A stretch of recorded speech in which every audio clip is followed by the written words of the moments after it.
कैसे हो Barca fans. आज की वीडियो बहुत ही इंटरेस्टिंग होगी। आज की वीडियो में बहुत ही धमाल होगा और आज की वीडियो में आपके दिल भी टूट सकते हैं और आपका दिल गार्डन गार्डन भी होगा, क्योंकि आज की वीडियो में मैं आपको बताऊंगा कि लामीन यमाल के कॉन्ट्रैक्ट एक्सटेंशन कहां तक पहुंची है, उसके साथ साथ जॉन गार्सिया का केस कहां तक पहुंचा है, क्या जॉन गार्सिया बार्सिलोना को ज्वाइन करेंगे या नहीं करेंगे, उसके ऊपर बहुत डिटेल के साथ हम डिस्कशन करेंगे। निको विलियम्स का कैंप क्या सोच रहा है इस वक्त बार्सिलोना को लेकर, उसके बारे में भी मैं आपको बताऊंगा। और आंसू फती क्या चेल्सी जा रहे हैं या मोनाको जा रहे हैं, तो ये सारी की सारी न्यूज डिटेल में आपके साथ इस वीडियो में मैं डिस्कस करूंगा। वीडियो इंटरेस्टिंग होगी, वीडियो को आखिर तक जरूर देखना। और अगर अभी तक आपने मेरे चैनल को सब्सक्राइब नहीं किया तो चैनल को जरूर सब्सक्राइब कर लो, क्योंकि बारसा से रिलेटेड जितनी भी न्यूज होती हैं वो आपको इस चैनल के ऊपर मिलेंगी। यार सबसे पहले मैं बात करना चाहूंगा जॉन गार्सिया के केस के बारे में। देखो, मैंने कल की वीडियो में आपको ये बात कही थी कि जो ट्रांसफर मार्केट है ना, ये बहुत ज्यादा स्पेकुलेशन के ऊपर चलती है। यहाँ पर आप किसी पे ट्रस्ट नहीं कर सकते।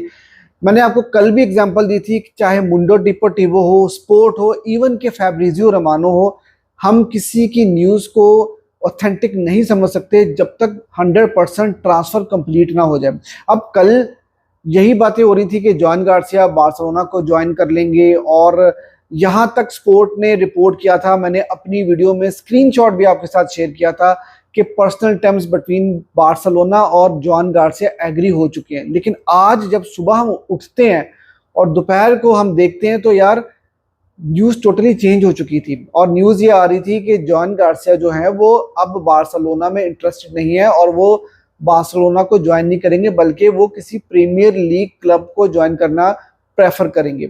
अब यार देखो, यहाँ पर इंपॉर्टेंट बात पता है क्या, इस पूरे सिनेरियो के ऊपर तो बात करेंगे, लेकिन यहाँ पर बार्सिलोना ने इस केस को बहुत बुरी तरह से हैंडल किया और स्पेशली मैं समझता हूं कि इसके रिस्पॉन्सिबल हैं डेको। ये पहली असाइनमेंट थी जहां पर डेको का टेस्ट होना था कि डेको ये डील कर पाएंगे कि नहीं कर पाएंगे। अकॉर्डिंग टू मैटेओ मोरेटो, जो कि बहुत ही रेप्यूटेबल जर्नलिस्ट हैं, उन्होंने ये रिपोर्ट किया कि ये डील जो खराब हुई है ये डेको की वजह से हुई है, क्योंकि उन्होंने जो वलेंसिया के साथ लोन ऑप्शन डाला है इस डील के अंदर, उसकी वजह से जो है वो जॉन गार्सिया बार्सिलोना को ज्वाइन नहीं करना चाहते। तो अब आप ये देखो कि डेको को क्या बिल्कुल समझ नहीं है कि वो क्या कर रहे हैं। और उसके साथ साथ स्पोर्ट ये रिपोर्ट कर रहा है कि जॉन गार्सिया ये बात बोल रहे हैं कि उनका लेवल इस वक्त बारसा के करंट कीपर से ज़्यादा बेटर है और वो बारसा के साथ अगर आएंगे तो वो स्टार्टिंग पोजीशन के लिए आएंगे। मतलब वो लोन पर नहीं जाना चाहते और वो एज अ बैकअप गोलकीपर नहीं आना चाहते, विच इज़ फाइन। और मेरे ख्याल में जॉन गार्सिया का जो ये पॉइंट है वो बिल्कुल ठीक है। जिस तरह से उन्होंने इस सीज़न में परफॉर्मेंस दी है स्पानियोल के लिए, स्पानियोल अगर रेलीगेट नहीं हुई ना तो उसमें जॉन गार्सिया का बहुत इंपॉर्टेंट रोल है। उन्होंने कमाल किस्म की कीपिंग करके स्पानियोल को रेलीगेशन से बचाया है और उनका मुतालबा बिल्कुल जायज़ है कि वो अगर बारसा आएंगे तो स्टार्टिंग स्पॉट के लिए ही आएंगे। अगर आप करंटली देखो तो टर स्टेगन, कोई बारसा फैन और इवन कि अब तो बारसा की मैनेजमेंट भी टर स्टेगन के ऊपर भरोसा नहीं करती उनकी परफॉर्मेंसेस को लेके। शेजनी रिटायरमेंट से वापस जरूर आए हैं, उन्होंने कुछ बहुत अच्छी परफॉर्मेंसेस भी दी हैं, लेकिन उन्होंने गलतियां भी बहुत की हैं। बहुत सारी पेनल्टीज, रेड कार्ड, फाउल्स वगैरह उन्होंने कुछ ऐसे कमिट किए थे इस सीजन में। वो तो हमारा सीजन अच्छा चला गया जिसकी वजह से हम उसके ऊपर ज़्यादा बात नहीं कर रहे। तो मेरा यही ख्याल है कि जॉन गार्सिया का अगर ये बात बोलते हैं कि उनका लेवल इस वक्त बारसा के बाकी कीपर से बड़ा है, बेहतर है, तो I think he is absolutely fine. और ये ऐसा कीपर है जिसके पीछे यार बड़े बड़े क्लब्स लगे हुए हैं, इवन के रियल मैड्रिड भी इसको स्काउट कर रही थी।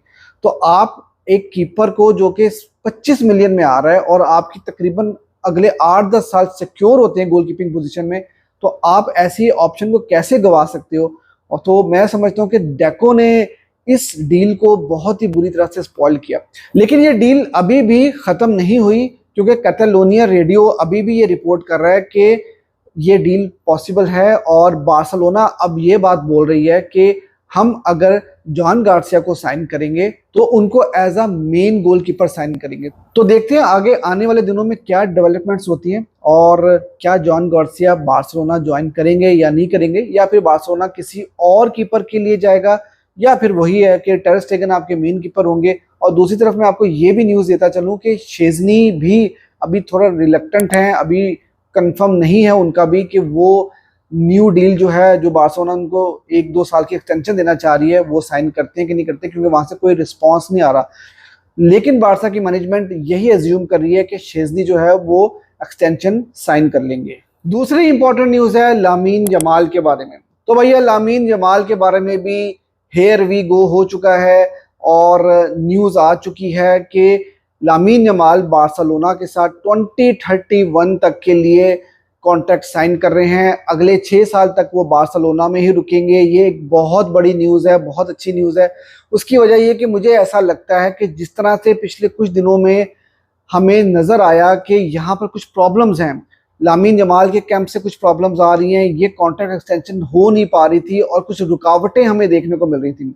और जो फैब्रिजियो रोमानो रिपोर्ट कर रहे हैं वो ये रिपोर्ट कर रहे हैं कि जॉर्ज मेंडेस जो कि सुपर एजेंट हैं, उनका काफ़ी इंपॉर्टेंट रोल रहा है इस डील को कराने में। और अब हम ये कह सकते हैं कि लामीन जमाल 2031 तक जो है वो बार्सिलोना में ही रुकेंगे और ये कॉन्ट्रैक्ट एक्सटेंशन आज दोनों पार्टीज जो हैं वो साइन कर लेंगी। तो ये बहुत अच्छी न्यूज़ है बार्सा फैंस के लिए, क्योंकि जिस तरह से लामीन जमाल ने इस सीजन में खेला है तो कहीं ना कहीं लियोनेल मेसी वाली वाइब्स जो है वो बार्सा फैंस को आनी शुरू हो चुकी हैं कि हमें लामीन जमाल की शक्ल में हमें एक नया लियोनेल मेसी मिला है और वो वाकई में इस टीम को कैरी कर सकते हैं for a longer period of time. इसके साथ साथ यार एक और बड़ी इंपॉर्टेंट न्यूज़ आ रही है रिगार्डिंग आंसू फती। आज काफ़ी ज़्यादा ये न्यूज़ आ रही थी कि चेल्सी भी उनको साइन करना चाह रही थी और जॉर्ज मेंडेस उनके भी एजेंट हैं। लेकिन क्या हुआ कि आज शाम को डेको, जॉर्ज मेंडेस और इन प्लेयर्स के जितने भी रिप्रेजेंटेटिव्स हैं वो सारे के सारे साथ में बैठे और उन्होंने ये सारी डिस्कशंस की। तो तभी लामीन जमाल का केस भी रिजॉल्व हुआ और कहीं ना कहीं अब आंसू फती का केस भी जो है वो बिल्कुल रिजॉल्व होने वाला है। चेल्सी भी एकदम से आ गई थी उनको साइन करने के लिए, लेकिन आंसू फती ने मोनाको को चूज़ किया है अकॉर्डिंग टू फैब्रिजियो रोमानो। और ये डील लोन डील होगी, इसमें बाय ऑप्शन क्लॉज भी डाला जाएगा। मेरे ख्याल में ये बहुत ही अच्छा डिसीजन लिया है आंसू फती ने कि वो मोनाको जा रहे हैं, क्योंकि चेल्सी आप जानते हैं कि वो इतने प्लेयर्स ऑलरेडी पिछले 2 सीजन में साइन कर चुकी है कि आधे यूरोप को उन्होंने लोन के ऊपर जो है वो प्लेयर्स दिए हुए हैं। तो मोनाको में आंसू फती को मौका भी मिलेगा खेलने का और कहीं ना कहीं वो अपनी खोई हुई फॉर्म को भी वापस लेकर आ सकते हैं और जो उनका पोटेंशियल है उस पोटेंशियल पे भी वो वापस आ सकते हैं। तो आई होप के आंसू फती का यहाँ पर हमें रिवाइवल होता हुआ नजर आए, तो हम उनको जो है वो गुड लक ही विश कर सकते हैं। एक और बहुत इंपॉर्टेंट न्यूज़ आ रही है, वो आ रही है निको विलियम्स की साइड से और वो ये आ रही है कि निको विलियम्स का कैंप ये क्लेम कर रहा है कि बार्सिलोना और निको विलियम्स के कैंप के दरमियान एक वर्बल एग्रीमेंट हुआ था लास्ट समर विंडो में जब बार्सिलोना गई थी उनको साइन करने के लिए। और वो ये एग्रीमेंट हुआ था वर्बली कि अगले सीजन में बार्सिलोना निको विलियम्स को साइन करेगी। अभी कितनी ऑथेंटिक है बात है, कितनी ऑथेंटिक बात नहीं है, आई एम नॉट श्योर, लेकिन ये आज जो है काफ़ी ज़्यादा न्यूज़ चल रही थी।